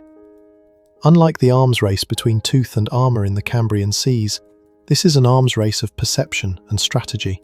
The more unpredictable and variable the environment, the more valuable it becomes to anticipate and plan. Climate swings through this period act like a constant test. Geological records show that East Africa shifts repeatedly between wetter phases, with more closed woodland and drier intervals when grasslands surge and lakes shrink or even disappear. Hominin populations are pushed back and forth, sometimes clustered around dwindling water sources, sometimes riding waves of expansion when conditions temporarily improve. Those that can flex their behaviour, change diet, and adopt new foraging patterns when the old ones fail are more likely to leave descendants. The environment is not simply rewarding one perfect adaptation, it is rewarding the ability to adapt. Within this shifting stage, new hominin forms appear. Homo habilis is one of the first to show a clear increase in brain size, alongside hands capable of more precise grips. Stone tools from this time are simple but revolutionary. Sharp flakes struck from cobbles can slice meat, scrape hides, and cut plant fibre with efficiency no tooth can match.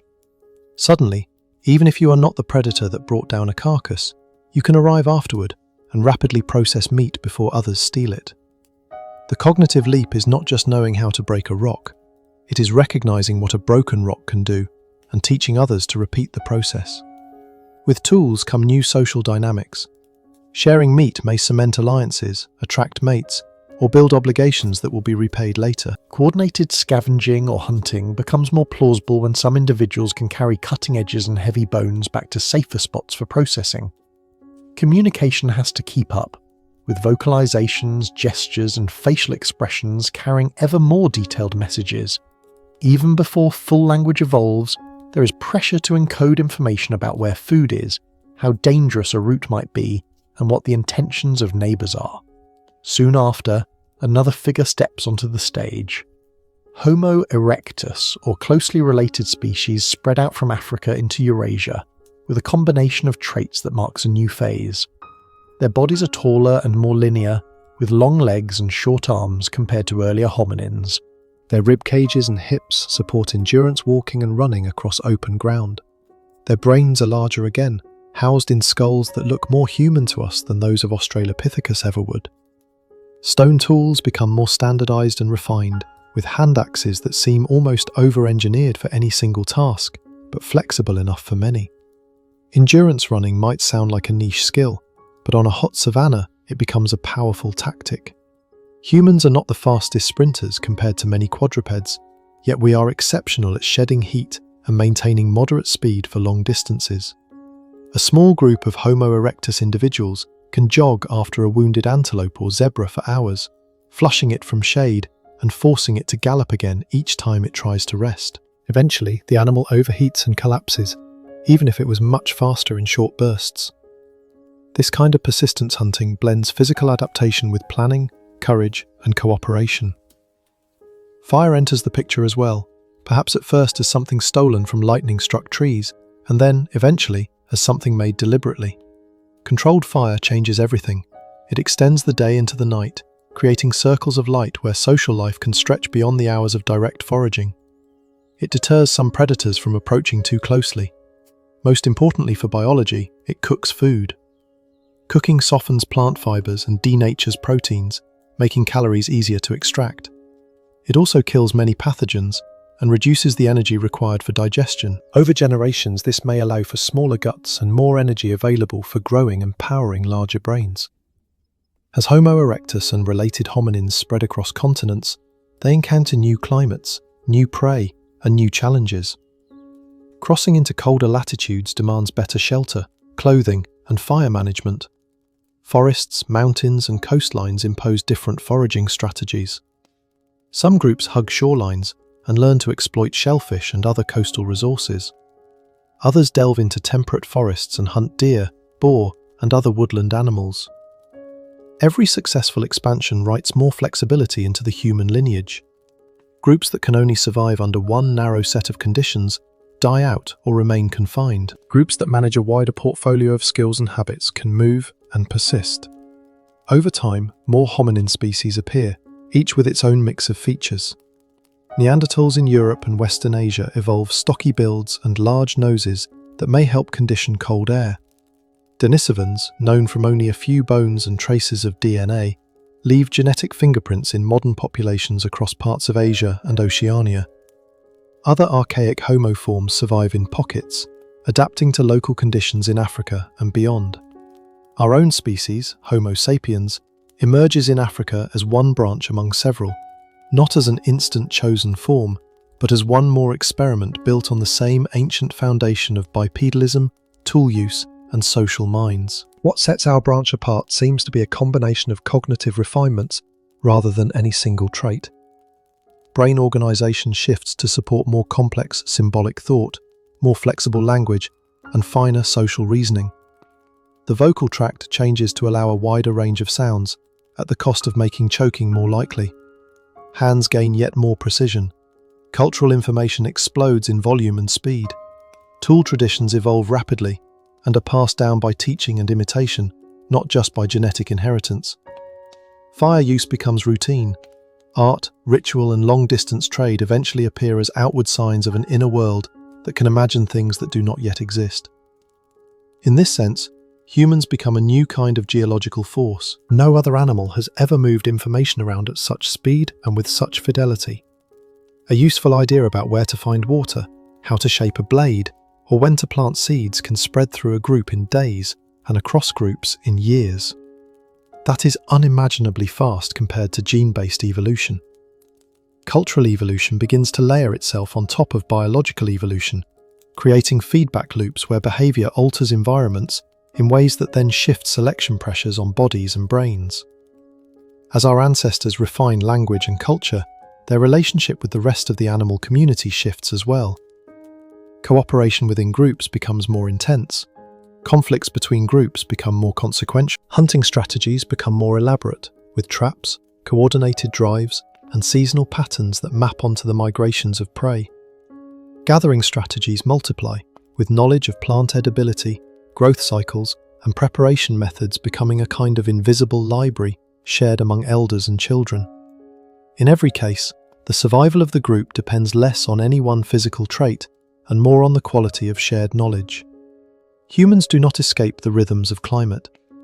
Throughout the time that Homo species evolve and spread, ice ages wax and wane. Glaciers advance and retreat across northern continents. Sea levels rise and fall by many tens of meters, creating land bridges that allow migrations into new territories and then cutting them off again. Vegetation zones slide southward during cold peaks and northward during warm spells. Our ancestors respond by adjusting their ranges, food sources and technologies. Sometimes they are pushed into refuges where populations shrink, only to expand again when conditions ease. In these cycles, you can already see the seeds of what will come next. A species that can plan a hunt a few days ahead can also, in principle, plan a planting season or store food for a harsh winter. A species that can remember where a waterhole appears during drought can also remember when certain tree fruits ripen every year. The same cognitive tools that helped early hominins read the savanna begin to be applied to longer time horizons and more intricate manipulations of the environment. The question quietly shifts from how to survive within a given ecosystem to how to reshape that ecosystem to better suit human needs. By the time anatomically modern humans stand at the threshold of the last great glacial cycles, they carry with them a deep legacy. Bipedal bodies that can travel far and manipulate the world with free hands. Brains wired for language, empathy, and complex planning. Cultures that encode knowledge about plants, animals, and seasons in stories, rituals, and skills. Fire that tames darkness and transforms food. Tools that extend teeth and claws with stone, bone, and eventually metals. They are still hunter-gatherers in small bands, but they already behave like a species poised to experiment with something entirely new. The stage is now set for a profound pivot in the relationship between humans and the rest of the planet. As ice sheets pulse and climates wobble through the last few 100,000 years, our species will spread into nearly every habitable region on Earth. Along the way, we will alter ecosystems, drive some large animals to extinction, and begin to create landscapes shaped as much by human intention as by geology or climate. Eventually, in a relatively brief window, we will turn from foragers into farmers, and from wanderers into city dwellers. That shift will unlock new energy sources and population sizes, but it will also entangle us more tightly than ever with the climate system we inherited from deep time. When the last great ice ages tighten their grip on the planet, our species is already spread farther than any primates before us. Vast ice sheets cover much of North America and Eurasia, Glaciers crawl down valleys. Sea level is so low that land bridges connect regions that are islands today. In this world of advancing and retreating ice, humans learn to be even more adaptable. Some live on open steppe-like plains alongside mammoths, woolly rhinoceroses, and giant deer. Others hug coasts, harvesting shellfish and fish. Still others remain in more sheltered forests and river valleys. Everywhere, the rhythm of life is tied to the breath of the ice. You can think of these glacial cycles as a harsh teacher. As ice advances, habitats compress. Animals and people are squeezed into refuges where winter is long and summers are brief. As ice retreats, new land opens, and rich, young soils invite colonization. Human groups move with these shifts, following herds, tracking plant growth, and sometimes pushing into untouched territories. The ability to plan ahead for lean seasons, to store food, and to navigate long distances becomes a key advantage. If you imagine yourself in one of those bands, your survival depends on reading the sky, the ground, and the memories of elders. During this time, humans are not passive passengers. Wherever we arrive, large animals begin to vanish. In some regions, climate change alone might have stressed megafauna. In others, the overlap between human arrival and the disappearance of mammoths, mastodons, giant ground sloths, and many other massive creatures is striking. It is likely a combination. A warming world reshapes vegetation and water sources, and on top of that, a clever predator arrives with coordinated hunting and durable weapons. Whether through direct hunting, indirect pressure, or habitat disruption, we become a driving force in the fate of other species long before we build cities. The end of the last glacial period brings one of the most important transitions in our story. As the planet warms over several thousand years, ice sheets melt and retreat, sea levels rise, drowning coastal plains and land bridges. Climate belts shift poleward. In many regions, harsh tundra gives way to forests and grasslands. This is not a gentle process. There are abrupt cool snaps and rapid floods as ice dams fail. Yet overall, the world moves toward a relatively stable, warm phase that scientists call the Holocene.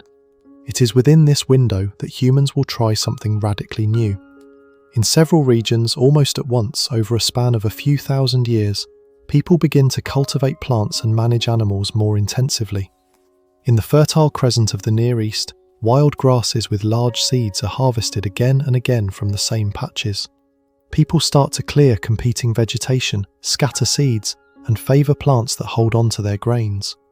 Gradually, those grasses turn into domesticated wheat and barley. Goats and sheep, once hunted, are kept in enclosures. Individuals that tolerate people in confinement better tend to survive and breed.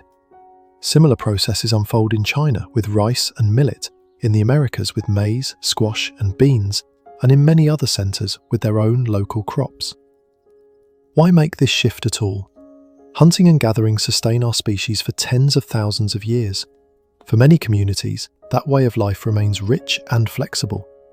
One answer is that as populations grow and the best foraging territories fill, intensifying food production close to home becomes more attractive. Settling for longer in one place also lets people build more permanent shelters, store surplus food, and have more children. Once a group is heavily invested in fields and herds, moving away becomes harder. The land itself becomes a kind of slow-growing technology that encodes human labour and knowledge into terraces, irrigation channels, and orchards. The costs of this experiment are real. Diets narrow around staple crops and can become less varied than the wild foods once gathered. Living close to domesticated animals exposes people to new diseases that can jump species. Dense villages make it easier for infections to spread. Skeletons from early farming communities sometimes show signs of malnutrition, heavy workloads, and shorter average stature compared to mobile foragers. Yet the benefits in terms of total energy captured per area are enormous. Fields can support far more people per square kilometre than wild landscapes can. With that surplus come new possibilities. Surplus is the fuel of specialisation. When not everyone has to gather or grow food, some can devote more time to other tasks. Potters refine ceramics. Metalworkers experiment with copper, bronze, and later iron. Builders erect more elaborate homes, temples, and communal storage facilities. Storytellers, spiritual leaders, and eventually bureaucrats and rulers take on roles that center on organizing and interpreting the community rather than directly producing food. Written records arise at first to track harvests, debts, and offerings, then expand to capture myths, laws, and histories. As villages grow into towns and towns into cities, humans create environments that are as artificial in their own way as coral reefs or beaver dams are in theirs. Streets channel movement, walls define boundaries, markets concentrate trade. Water systems bring rivers into courtyards and fields. In these dense human hives, culture accelerates. Ideas, techniques, and beliefs meet, mix, and spawn new combinations. At the same time, hierarchies deepen. Some people now control far more resources than others. Inequality becomes a structural feature, not just a temporary outcome of luck or skill. Everything in these early civilizations is still powered by flows of sunlight captured through plants. People burn wood, charcoal, and crop residues. They harness muscles, both human and animal, to plough, carry, and grind. Wind and water wheels appear to turn millstones or pump water, but the total energy available per person remains modest compared to what is coming. Yet even within these constraints, societies grow complex. Empires rise along fertile river valleys. Trade routes carry obsidian, spices, metals, and ideas across mountains and deserts. Wars reshape borders, alliances form and crumble. Through it all, climate quietly nudges the possibilities. There are times when regional climates become a little warmer and wetter than average. Harvests improve, populations rise, and states can afford armies, monuments, and exploration. There are times when droughts stretch for years or decades, rivers shift channels, or monsoon patterns falter. In those moments, cities can falter. Archaeological records are full of layered clues. Irrigation canals choked with silt, abandoned fields, sudden changes in building style or defensive works. You can see how a change in rainfall a few hundred kilometers away can cascade into migration, conflict, or collapse hundreds of years later. Later, during what historians call the medieval warm phase in some regions and the subsequent Little Ice Age, societies in Europe, Asia, and elsewhere experience similar climate-linked pressures. Norse settlers reach Greenland during a milder interval, then vanish as conditions cool and sea ice tightens. Crop failures, famines, and disease outbreaks spike during runs of bad weather. None of these events are caused by humans in the way modern climate change is. They are results of natural variations in solar output, volcanic activity, and orbital cycles. Yet they reveal how sensitively human systems respond to shifts in temperature and precipitation. All the while, the human footprint on landscapes expands. Forests are cleared for fields, charcoal, and timber. Wetlands are drained. Rivers are dammed and diverted. Soil is ploughed, sometimes faster than it can regenerate. On some slopes, terracing and careful management stabilise the ground. On others, erosion gullies cut deeper with each rainy season. Wild species retreat into the margins left between farms, pastures, and settlements. The line between wild and domesticated environments blurs, not because humans fully control nature, but because few ecosystems remain untouched. For most of this time, the gases in the atmosphere still respond mainly to slow natural processes. Volcanic eruptions inject ash and sulfur that cool the planet for a few years at a time. Over much longer periods, the balance between weathering, organic burial, and outgassing from Earth's interior sets the baseline levels of carbon dioxide. Human land use has some effect, especially through deforestation and rice paddies that emit methane, but the total is small compared to what comes next. The climate breathes on timescales of centuries to millennia, and we adapt as best we can. Then a new pattern begins to emerge, first in smoke rising from English coal pits and factory chimneys, then in thicker and thicker belts of industry around the world. The Industrial Revolution is, at heart, an energy revolution. Instead of relying only on the current sunlight captured by plants, humans begin to dig up ancient sunlight stored in coal, oil, and gas. These fossil fuels compress millions of years of photosynthesis into dense, burnable packages. A lump of coal or a barrel of oil can release far more energy than a pile of wood from a single season. With that concentrated energy, machines take over tasks that once demanded human or animal muscle. Steam engines pump water from mines, drive looms and power trains. Later, internal combustion engines push ships and cars, while turbines spun by steam in power plants generate electricity that flows through wires into homes and factories. Each jump multiplies the amount of work a single person can direct in a day. Populations grow as food production intensifies with fossil fuel-based fertilizers and machinery. Cities swell and new kinds of cities appear, organized around factories, rail lines and ports. At the same time, the invisible exhaust of this new energy regime begins to accumulate in the air. Burning coal and oil releases carbon dioxide that had been locked away underground for tens or hundreds of millions of years. Unlike smoke and soot, which can clear from the air relatively quickly and have obvious local health effects, carbon dioxide is clear and long-lasting. It mingles with natural greenhouse gases and subtly increases the atmosphere's ability to trap outgoing heat. In the 19th century, a few scientists start to realize this connection, but for most people, the sky still seems too vast to be altered by human fires. The 20th century compresses change into an even tighter spiral. Internal combustion engines spread into trucks, cars and aeroplanes, shrinking distances on human timescales. Electricity grids knit entire nations into unified energy systems.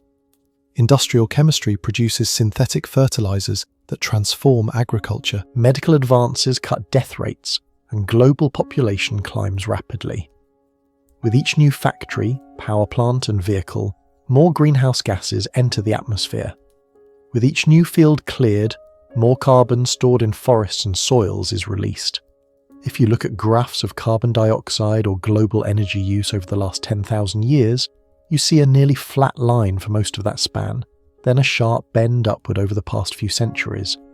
The shape resembles a hockey stick, its long handle tracing slow, natural changes, and its blade pointing to the sudden surge of human industry.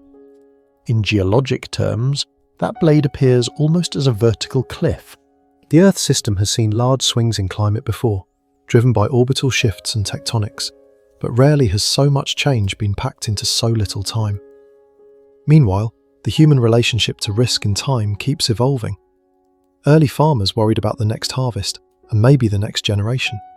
Early industrialists focused on the next quarter's coal supply, or the next decade's canal. Now, with satellites watching clouds, ice and forests, and with instruments sampling air on remote mountaintops, we can see the planet as a whole responding to our actions. Glaciers retreat, spring arrives earlier in many regions, heat waves become more intense, oceans absorb both heat and carbon, changing their chemistry. The feedback loop between what we do and what the climate does in return is no longer hidden in the background. We are the first species to become aware of this loop in real time. That awareness is both a burden and an opportunity. We can trace the path from early fires used to cook tubers, all the way to power plants lighting megacities at night.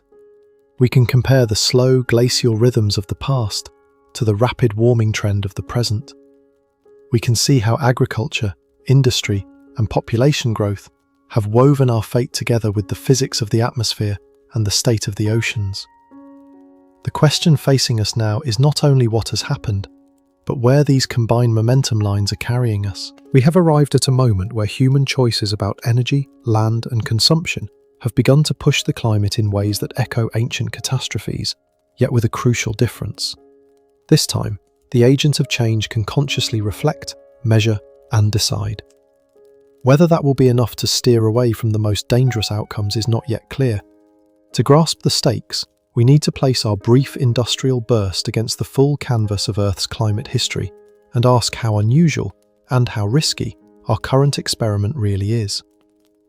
When you zoom out across hundreds of millions of years, climate and carbon move together like a pair of dancers. Ice core bubbles, seafloor sediments, and ancient soils all tell the same broad story. When carbon dioxide is high, the planet tends to be warm and ice-free, with high seas and lush vegetation reaching toward the poles. When carbon dioxide is low, ice sheets spread, sea level drops, and cold steppe and tundra creep across continents. The tempo of those swings is usually set by slow changes in Earth's orbit by mountain building, and by volcanic whispers from deep inside the planet. Against that long, slow music, our recent burst of fossil fuel burning arrives like a drum roll that accelerates out of nowhere. In natural cycles, carbon dioxide can rise substantially, but it usually does so over thousands to tens of thousands of years. That gives ice sheets, oceans, and ecosystems time to adjust, even if the changes are still dramatic on human scales. There are exceptions, like brief ancient warming events when carbon was suddenly belched into the atmosphere from volcanoes or destabilized seabed deposits. Those left marks in the rocks, including rapid temperature jumps, ocean acidification, and losses of species. Yet even many of those shocks unfolded more slowly than the climb we are driving in just a few human generations. Our emissions come from very tangible places: chimneys and tailpipes, power plants and steel mills, land cleared for fields and pasture. Each fire that burns coal, oil, or gas takes carbon that was locked away in rocks and sends it into the air as an invisible gas. Each forest that is cut and burned releases carbon that trees once held in wood and soil. Individually, those actions can feel ordinary, even trivial. Collectively, they have pushed atmospheric carbon dioxide far above the stable range that framed all of recorded human history, and toward levels the planet has not seen since long before ice sheets crowned the poles. The way this gas changes climate is not mysterious. Sunlight in visible wavelengths passes through the air and warms the ground and oceans. That warmth is then radiated upward as longer wavelength infrared energy. Greenhouse gases such as carbon dioxide and methane are good at absorbing those outward-going wavelengths and re-emitting the energy in all directions, including back downward. That does not mean they trap heat like a sealed lid. It means they slow the rate at which the planet can lose energy to space. Add more of them, and the system must warm until it can once again shed as much energy as it receives. Most of the extra heat from this imbalance does not go into the air we walk through. It pours into the oceans, where water's huge heat capacity can soak up vast amounts of energy with only a modest temperature rise. That hidden warming has consequences. Warmer water expands slightly, helping to raise sea level. It stratifies the ocean, making it harder for surface and deep layers to mix, which affects nutrient cycles and oxygen distribution. It stresses marine ecosystems that evolved within tight thermal bounds. Coral reefs, already vulnerable to pollution and overfishing, bleach and die when water stays even a little too warm for too long. At the same time, the planet's ice is responding in highly visible ways. Mountain glaciers that once fed rivers year-round are shrinking, threatening water supplies for communities downstream. The floating ice of the Arctic Ocean is thinning and retreating, exposing darker water that absorbs more sunlight and accelerates warming further.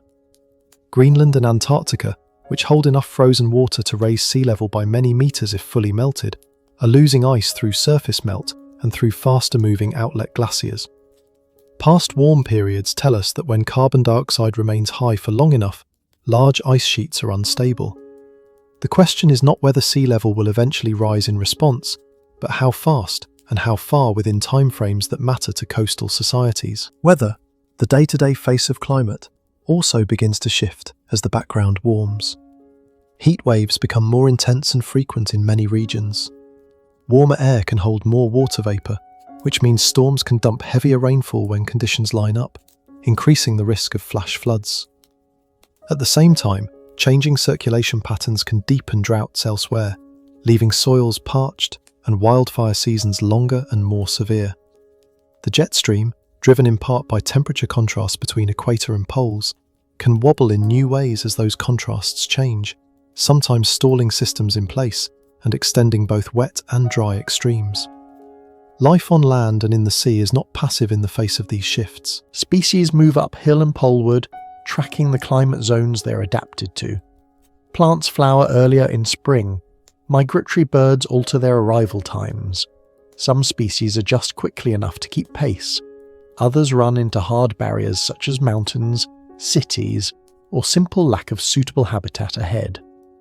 When the climate moves across the landscape faster than organisms can disperse, or when their food sources respond differently than they do, mismatches appear.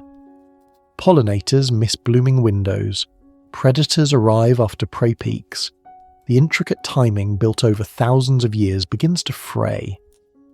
Overlaying those geographic and timing stresses is the direct pressure from human land use. Forests that could have served as corridors for migration are already fragmented by fields, roads, and towns. Wetlands that buffer floods and host breeding grounds are drained. Overfishing thins the ranks of marine species that might otherwise adapt. Biologists talk about a sixth mass extinction in progress, slower so far than the asteroid impact that ended the age of dinosaurs, yet disturbingly rapid on an evolutionary clock. Many losses are small and quiet, insects and plants that vanish without headlines, but the cumulative erosion of diversity eats away at the resilience of the whole system. For humans, these changes show up not only as statistics, but as lived experience. Farmers discover that crops suited to one climate pattern struggle as seasons shift and water becomes less predictable. Coastal cities cope more often with king tides that spill over seawalls even on calm days, hinting at the higher baselines to come. Communities on low islands watch saltwater creep into freshwater lenses beneath their feet. Firefighters confront blazes that behave differently than the historical record prepared them for. Insurance maps redraw themselves. Behind each physical impact is a web of social consequences, from displacement and migration to conflict over resources. The burden is not shared evenly. People in wealthy countries have historically burned more fossil fuel and cleared more land per person, yet communities in poorer regions often face the harshest immediate effects. Subsistence farmers whose livelihoods depend on predictable rainfall, residents of informal settlements on exposed slopes or floodplains, and small fishing communities whose catches shrink as oceans warm and acidify have far fewer buffers. Climate becomes a threat multiplier, intersecting with inequality, governance, and history.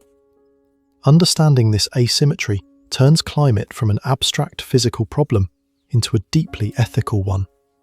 When you compare our current trajectory to ancient upheavals, a troubling picture comes into focus. Past mass extinctions linked to rapid warming and ocean changes often involved carbon pulses that unfolded over thousands of years, yet still left ecosystems reeling for millions more. We are on track to deliver a similar magnitude of atmospheric change in centuries instead of millennia. From the perspective of a coral colony, a soil microbe, or a tropical forest, that speed matters. It is the difference between walking up a hill and being pushed off a cliff. At the same time, there is an important distinction. In previous crises, the drivers were blind. A shifting continent moved over a volcanic hotspot. An asteroid happened to cross Earth's orbit at the wrong moment. Life could only endure or perish. This time, the main driver is a single species that can build satellites, run climate models, and debate possible futures in real time. Some scientists and thinkers argue that this marks the dawn of a new geological chapter, the Anthropocene, in which human activity becomes a central force shaping sediments, biogeochemical cycles, and even the fate of ice sheets and oceans. You can see that imprint in surprising places. Reservoirs behind big dams quietly rewrite regional hydrology and sediment patterns. Nitrogen fertilizers spread across fields change the chemistry of rivers and coastal zones, fueling dead zones in some seas. Plastic particles show up in deep ocean trenches and remote Arctic snow. The annual cycle of carbon dioxide now has a human fingerprint, rising and falling not only with plant seasons, but also with economic booms and slowdowns. Future geologists digging into layered rocks will see this moment as a sharp, strange boundary, marked by unusual materials and fossils of domesticated species outnumbering many wild ones. The question that hangs over all of this is simple and disorienting. Knowing what we know, what story do we want those future layers to tell? One possibility is that the record shows a brief intense spike in carbon and extinction, followed by a long, slow recovery overseen by a biosphere without large human societies. Another possibility is that the signal of disturbance bends, then stabilizes as emissions fall, habitats are protected and restored, and human economies learn to operate within the limits of a finite planet. Both paths are consistent with physics and biology. The difference lies in choices made over just a few generations. Shifting course is not a matter of a single invention or a single law. It is a pattern of many changes that add up. Replacing energy systems built on fossil carbon with ones that tap sunlight, wind, and the heat of the earth itself. Using energy more efficiently so that comfort and creativity are not tied to waste. Rethinking how we move goods and people, how we design buildings and cities, and how we grow food in ways that protect soil and water. Protecting remaining wild areas and giving damaged ecosystems room and time to heal so they can once again store carbon and shelter diversity. Knowledge is one of our strongest tools in this effort. We now have instruments that can measure greenhouse gases at remote observatories, monitor sea surface temperatures from orbit, and track the massive ice sheets by how they subtly tug on passing satellites. Climate models, while imperfect, allow us to test different future scenarios in silico before we test them in reality. Paleoclimate records let us check those models against events long before human records. Together, these tools form a kind of planetary nervous system, extending our senses across space and time. They do not make choices for us, but they let us see more clearly what those choices mean. The timescales involved can be hard to hold in mind. Carbon dioxide emitted today will linger in the atmosphere for centuries, and its influence on ocean heat and ice will last even longer. Children born now will live through much of the critical window for steering away from the worst outcomes.